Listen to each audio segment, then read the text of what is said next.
Okay, I decided to do a little video on how to properly grease your bearings. Now, it's funny because I see a lot of videos out there where it says jack up your tire, spin it. Yeah, I do that, but I really only jacked up the tire to feel my bearings, to see if there was any play. And there is a little bit, not excessive. I can feel a little bit of play if I pull on it, just the slightest bit, which is really what you want to see. You don't want it too tight. You don't want to snug these things up. Now, I put the jack onto here, which is very easy to lift. When you have your trailer and it's leveled, almost all the pressure is off your tires anyway. Now I'm going to show you how to grease this thing. It's pretty simple. You take your center cap off. You want to put like 10 pumps. I like to put 8 to 10 pumps. Now there's guys on there that are saying with these easy bearings, you pump it in and pump it in and pump it in. Well, until it comes back out while you're spinning the tire. Listen, you got a rear seal back there. You're going to blow that seal out, and you're going to fill up your brakes with grease. You want that? You want to have no brakes? Then do that. Take a chance on doing that. Now, I don't know why, unless it's something I've never seen before, but this is the same system. Here it is. There's your easy bearing. So you pop out this cap, right? And they sell these caps too. And there's your bearing. You can see I keep mine clean. See that nice grease in there? It's clean. Now, make sure I didn't get any dirt on the front of my grease gun. Now, you pump this in. You pump in 8 to 10 pumps. That's it, okay? You got a rear seal on the back. It's just like a pressed in, very thin piece of metal with a plastic on it. It's pressed in thin. So if you start pumping grease in there, it's going to blow that seal out, and your grease, instead of coming back out the front, is going to go out the back right into your brakes. And that's what you really got to watch. So that's where the problem lies here.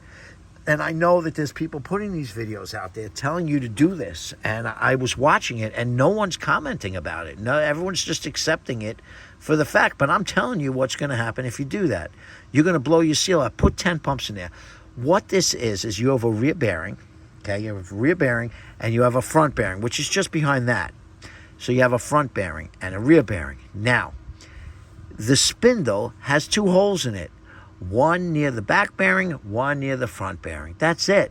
So when you pump it in, it'll get in there, and the grease is going to fall between the 2 bearings. It's not going to go through the bearings. It's not going to push through the bearings. It's not going to do all this stuff. This is going down the center of the spindle. It's going to fill up the center. If you pump this thing until you see the grease coming back out, it's also coming back out the other side, most likely. And if it does, it's going on your brakes. So that's the thing.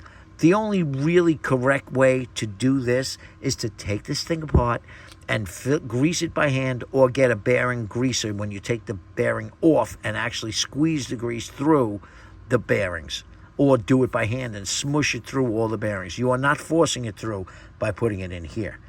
What you will do, you're putting a little lubrication in there. It's better than doing nothing. Okay, so it does help to that effect, and hopefully as you're driving, it'll work its way into. If it heats up and the grease gets soft, maybe it'll go through the bearings a little more. But that's all you're doing. You just kind of, it's better than not doing it. That's about it. But I'll show you. So let's see if I can set this camera up in a way where you can see that. Let me also make sure no grease got on that. None. I don't want any dirt getting in. Okay. I'm going to pop that right on the fitting. Plug it in. Then we're going to pump it. 1, 2, 3, 4, 5, 6, 7, 8, 9, 10. That's all I'm giving it. No more. Then you put this little plastic thing back in there. I would like to pick up the camera and show you, but I can't do it with one hand. You put that right back in, and that's all I'm going to do. I didn't have to spin the tire and do a million things. You can spin the tire after. And the only reason I spun the tire, like I said, is because I want to check. I want to check for how the bearing feels. Okay, so look, I don't know the story with those guys with those other videos. I don't know what that's all about, but I don't trust it, okay? I'm just telling you, just put 10 pumps in this thing. Don't be putting, pumping it until the grease comes back out. Because like I said, it goes in your brakes. Okay, I got my truck up there. It's a dually. But but I got an 18,000-pound camper behind it, pushing my 7,000-pound dually forward. So if I have no brakes in here, it's going to be a problem. So do yourself a favor and don't do it the way these other YouTube videos show you. It's not proper. And if I'm wrong, correct me. Educate me. Go ahead. And if I'm right, thank me. Hey, do me a favor, like, subscribe. You never know what you're going to get in my videos.